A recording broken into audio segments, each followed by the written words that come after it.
그리고 부르심을 받은 홍구가 콩나물을 마트에 가서 사오는 일, 한자로는 사명, 그리고 영어로는 미션인 것이죠. 부르심, 소명, 콜링, 한글, 한자, 영어, 일, 사명, 미션, 이렇게 섞어서 계속 말하게 되면 여러분들 헷갈리잖아요. 그래서 오늘은 콜링과 미션으로 다 통일을 해서 여러분들에게 말씀을 드리겠습니다. 왜냐하면 특별히 한자가 소명, 사명 비슷해, 헷갈려요. 그래서 영어로 콜링과 미션으로 여러분들에게 오늘 설명을 드리겠습니다. 자, 중학교, 고등학교 때 가장 고민이 되는 일이 무엇인가요? 진로죠. 무슨 일을 하며 살아야 될 것인가? 이 고민을 하는데 이 고민이 해결이 안 돼서 나중에 고등학교 가서, 심지어는 대학교에 가서, 심지어는 대학교를 졸업하고 나서도 직장에 가서까지 고민하는 사람들이 적지가 않아요. 왜 나는 모태솔로일까? 혹시 그거 고민하는 친구 있어요? 있는 걸로 알고 있어요. 물론 그것이 가장 많이 고민하는 그런 고민일 수 있겠지만 가장 깊은 고민은 아니죠. 여러분들이 살면서 하는 가장 깊은, 가장 속에 있는 고민은 과연 내가 이 세상에 태어났는데 무엇을 하며 살아갈 것인가 라고 하는 것이 여러분들 삶 가운데 가장 깊이 하는 고민인 거죠. 물론 계획하거나 고민하는 것 자체를 싫어하는 친구들은 뭐 어떻게든 되겠지, 설마 굶어 죽게 하겠어? 우리나라 사회가 점점 복지가 좋아지는데 뭐 공부 열심히 안 해도, 뭔 일 안 해도 국가에서 먹여 살려주겠지, 이렇게 생각하면서 내일의 걱정보다 오늘 하루를 즐기자, 즐겁게 놀면서 행복할 때는 좋은데 놀고 나면 더 큰 부담감과 불안감이 우리 가운데 찾아오잖아요. 그래도 다른 친구들은 공부 열심히 하던데, 특별히 서울 사는 친구들 진짜 공부 열심히 하던데, 선생님도 공부해야 된다 얘기하고 부모님들도 뭔가를 해야 된다 얘기를 하고, 진짜 그 어른들의 이야기 들어보면 뭔가를 하기는 해야 될 것 같은데 자신감도 없고 열심히 해보기는 한때 해봤는데 성적도 잘 오르지 않고 또 막상 또 하기는 싫고 어떻게 해야지? 이렇게 고민을 하다가 그 다음날 또 친구가 전화 오면은 또 코인 노래방 가고 PC방 가고 시내 가서 쇼핑하고 수다를 떨면서 그렇게 재밌게 놉니다. 그런데 여러분 경험을 이미 많이 해보셔서 알겠지만 그렇게 많이 놀고 나면 더 불안해지잖아요. 더 고민이 깊어지잖아요. 이런 악순환의 반복, 이런 삶이 반복되는 친구들이 있을 것입니다. 여러분, 정말 우리가 이 세상에 태어나서 딱 한 번 사는데, 이 딱 한 번 사는 이 인생 가운데 정말 뭐 하면서 살아야 할까요? 목사님, 부모님들에게 듣고 선생님에게 듣고 주위에 있는 어른들에게 듣고 또 지겨워 죽겠는데 이 얘기를 또 교회 와서 들어야 하나요? 진짜 목사님 너무한다, 이렇게 생각하는 친구들도 있을 것입니다. 여러분이 학교나 학원에서 때로는 친구들에게 해야 한다는 이 미션과 또 하나님께서 우리에게 말씀하신 이 미션은 많이 달라요. 질적인 차원이 달라요. 세상의 미션은 어떻게 하면 내가 잘 먹고 잘 살 수 있을까? 어떻게 하면 더 적은 노력으로 더 많은 돈을 벌어서 질적으로 만족한 삶을 살 수 있을 것인가? 조금 더 고차원적인 삶을 살아간다면 어떻게 하면 조금 더 남을 더 많이 도와주는 그런 도덕적인 삶, 자아 성취를 할 수 있는 그런 삶을 살아갈 것인가? 라고 하는 것들이 일반 세상을 살아가는 사람들의 생각이고 고민이에요. 내 자아가 진정 하고 싶은 것을 하며 살아가는 것이 세상에서는 그것이 우리가 찾아가야 될 일이고 할 일이다, 그것이 우리에게 주어진 미션이라고 세상에 있는 사람들은 이야기를 해요. 그러나 성경에서는 그것이 그 미션이 아니라고 말씀하세요. 내 자아가 하고 싶은 것이 아니라 하나님이 하시고자 하는 일을 하는 것이 미션이라고 말씀하세요. 내 뜻을 이루는 것이 아닌 나를 창조하시고 나를 이 세상에 보내신, 나를 이 세상에 태어나게 하신 그 주인, 그 왕이신 하나님께서 나에게 맡겨주신 일이 미션이라고 얘기를 하세요. 안타깝게도 나 한 사람이 세상에서 직업적으로, 구체적으로 무엇을 하며 살아갈지 될지에 대해서는 이 성경책에 나와 있지 않아요. 구체적인 답은 없어요. 예수님의 제자인 우리들, 우리 공동체가 공동체 목표로 무엇을 하며 살아야 될지에 대해서, 그 공동 미션에 대해서 우리에게 정확하게 이야기를 하고 있는 부분들은 성경에 구체적으로 나와 있어요. 오늘은 예수님의 제자이며 또 하나님의 백성인 우리 공동체가 어떤 미션을 수행해야 될지를 알아보도록 하겠습니다. 구약 성경에도 하나님이 종종 사람들에게 나타나셔서 개인적으로 미션을 주셨어요.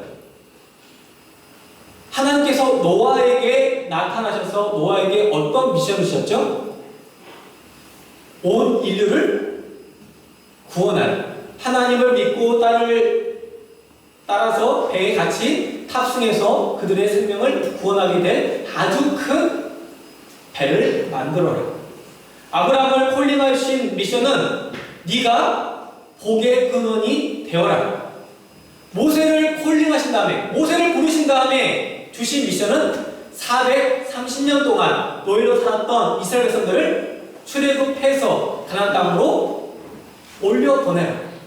그리고 요나에게는 니느웨에 가서 그 이방 민족들에게 하나님의 심판의 말씀, 회개의 말씀을 증거해라.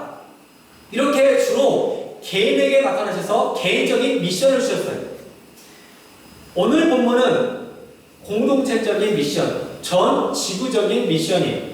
16절에 11명의 제자들이 예수님을 만나러 산에 지금 가고 있어요.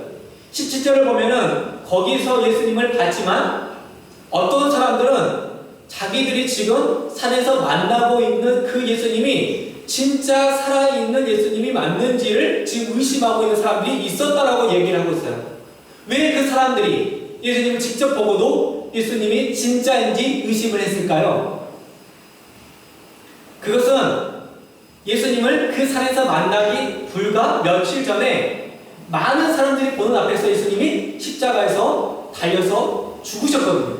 그곳에서 모든 사람들이 죽은 것을 봤기 때문에 죽은 사람이 살아나는 일은 없기 때문에 그 죽은 사람이 살아났다, 그 예수님이 살아났다 잘 느껴지지 않는 것이죠.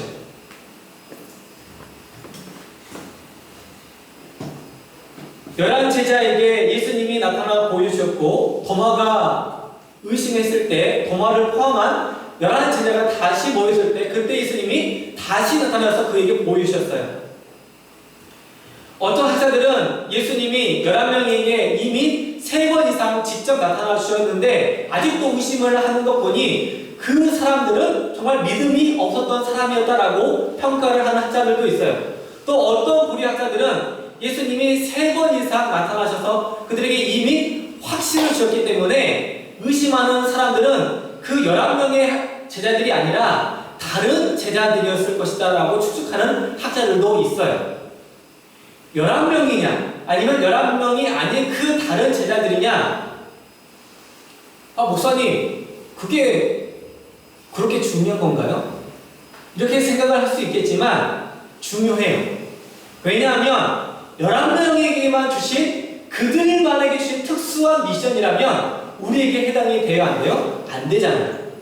그런데 11명이 넘는 제자들에게 주신 말씀이라면 우리에게도 해당이 되는 말씀이기 때문에 중요하다는 것이죠. 그래서 해석 가운데 이것이 11명에게 주신 말씀이냐 아니면 11명이 넘는 다른 사람에게도 주신 미션이냐, 이 해석이 적지 않게 중요하다는 거예요.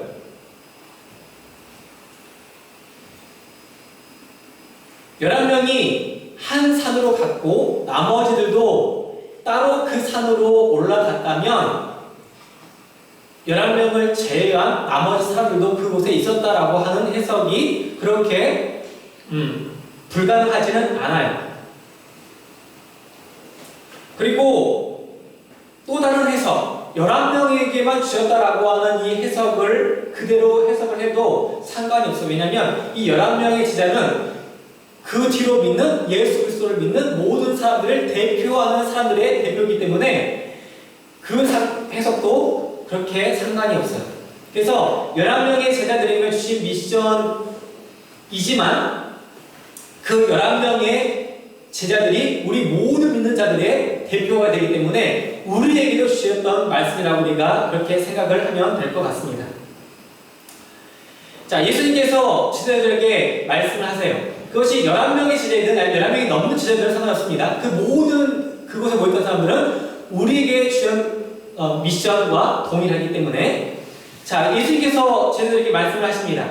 하늘과 땅의 모든 권세를 우리에게 주셨으니 자, 하나님께서 먼저는 그 모든 권세를 예수님에게 주셨다라고 말씀하셨어요. 그러면 예수님께서 부활하시기 전에는 하나님께 받던 권세가 작았는데 부활하신 후에 그 권세가 커진 것이냐? 그렇지는 않아요. 예수님 부활하시기 전에도 사람의 죄를 예수님의 능력으로 용서할 수 있는 능력이 그에게 있었기 때문에 예수님의 능력이 적었는데 커졌다라고 하는 것은 아니에요. 이 차이는 무슨 차이냐면 예수님의 그 능력이 임하는 그 범위의 차이가 있다는 거예요. 예수님이 부활하시기 전에는 이 땅에 있었을 때 육체의 몸을 썼기 때문에 그 육체의 몸으로 그 죄사함을 할 수 있는 그 범위가 한정이 되어 있었는데 이제는 예수님이 육체의 몸을 벗어나서 영의 몸이 되셨기 때문에 그리고 이걸 초월하는 몸이 되셨기 때문에 이제는 그 모든 죄사함의 영역이 모든 인류에게 임할 수 있다라고 하는 것이죠. 그러니까 예수님이 부활하시기 전에는 그 죄사함의 능력이 제한이 있었고 부활하시기 이후에는 그 죄사함의 능력이 범위가 없다. 그 정도의 차이가 있다라고 하는 것이죠. 자, 예수님은 이 땅에 계셨을 때 하나님의 모든 뜻을 순종하셨고 부활하셔서 하나님으로부터 말씀하신 그 모든 권세, 그 모든 능력을 받으셨어요. 그래서 예수님은 온 우주의 구원자, 또 우리 온 우주의 중보자, 왕이 되시는 것이죠. 이 우주적인 권세의 능력은 예수님이 하나님의 뜻에 순종할 때 그리고 겸손할 때 예수님이 하나님께 받으실 수 있었어요. 우리도 죄사함의 능력 그리고 새 생명을 주는 또 영원한 생명을 주는 이 능력은 하나님 앞에 순종할 때 또한 하나님 앞에 겸손할 때 받을 수 있다는 것이죠. 우리의 순종함을 통해서 하나님의 권세가 발휘가 되는 것이고 또한 우리가 하나님 앞에 겸손할 때 이 능력이 발휘가 될 수 있다라고 하는 것이에요. 그래서 여러분 우리가 하나님 앞에 어떻게 살아야 되겠습니까? 하나님 앞에 순종함으로 또한 하나님 앞에 겸손함으로 살아가야 된다는 것입니다. 나는 내가 똑똑하고 내가 능력이 많으니 하나님 별로 필요가 없어요. 그런 사람은 하나님의 권세와 하나님의 그 능력이 임할 수 없어요. 목사님, 그러면 불순종하고 교만한 사람은 하나님이 그러면 다 포기하시나요? 그 사람에게는 절대 일하지 아니하신가요? 우리는 원래 다 교만했고 우리는 원래 다 불순종했던 사람이었잖아요. 그렇죠. 하나님은 그렇게 불순종하고 그렇게 교만한 사람도 쓸 수 있어요. 그 대신 하나님은 그런 사람을 들어서 쓸 때 그 사람이 철저하게 순종하도록 철저하게 겸손하도록 그를 변화시키시는 거예요. 만약에 그 사람이 그렇게 불순종했고 교만했던 그 사람이 자랑했던 거 있잖아요. 그것을 다 수고해 가세요. 자신의 자랑이 능력이었으면 그 능력을, 자신의 자랑이 건강이었으면 그 건강을 하나님은 걷어가신다는 거예요. 그렇게 해야 겸손하잖아요. 그렇게 해야 순종하잖아요. 그래서 하나님이 그 사람이 자랑한 것을 걷어가신다는 거예요.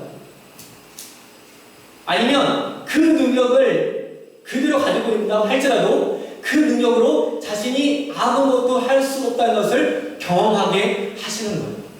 아, 그래서 내 능력으로 안 되는 거예요.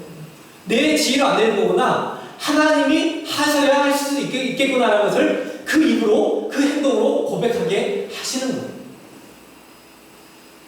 그 똑똑함을 하나님이 주셨고 그 능력을 하나님이 주셨기 때문에 다시 가셔도 우리는 하나님께 뭐라고 할 수가 없는 거예요. 여러분, 하나님의 말씀에 순종하고 겸손하여서 하나님이 권세와 능력으로 우리들의 삶을 도우시는 그런 삶을 살래요? 아니면 불순종하고 교만하여서 하나님의 도우심이 없는 메마른 광야 같은 그런 삶을 살아가게요? 여러분, 다른 사람과 비교해서 내가 조금 더 잘나고 조금 더 기억력이 좋고 조금 더 똑똑하고 능력이 있다고 해서 절대 그 조금의 능력으로 교만해서는 안 됩니다. 하나님이 나에게 주신 것이지 원래 내 것이 아니었잖아요. 하나님은 불순종하는 사람, 교만한 사람을 쓰시지 않습니다. 우리가 죽을 때까지 가장 경계될 싸움은 다른 사람들과 경쟁하는 그런 싸움이 아니에요. 내 자신과 싸우는 영적인 싸움, 마음의 싸움이에요. 내 속에 있는 내 지식과 내 지위와 내 권세와 내 경험을 의지하느냐, 아니면 하나님이 나에게 주신 하나님의 권위와 하나님의 말씀의 능력을 의지하느냐, 내 자존심, 내 직분을 내 위에 두느냐, 아니면 하나님의 뜻을 내 위에 두느냐. 이 순종과 불순종의 싸움, 그리고 내 속에 있는 그 겸손과 교만의 싸움, 평생 우리는 이 싸움을 하는 거예요. 앞에 서서 설교하고 있는 저도 매일 이 싸움을 해요. 매일매일. 예를 들어서 오늘 제가 주일날 끝나고 설교를 정말 잘한 것처럼 제가 생각이 들고, 또한 성도님들이 나가시면서 또한 카톡이나 전화로 반응해서 정말 설교 말씀 좋았다라고 그렇게 이야기를 해주면 나도 모르게 진짜 내가 잘해서 내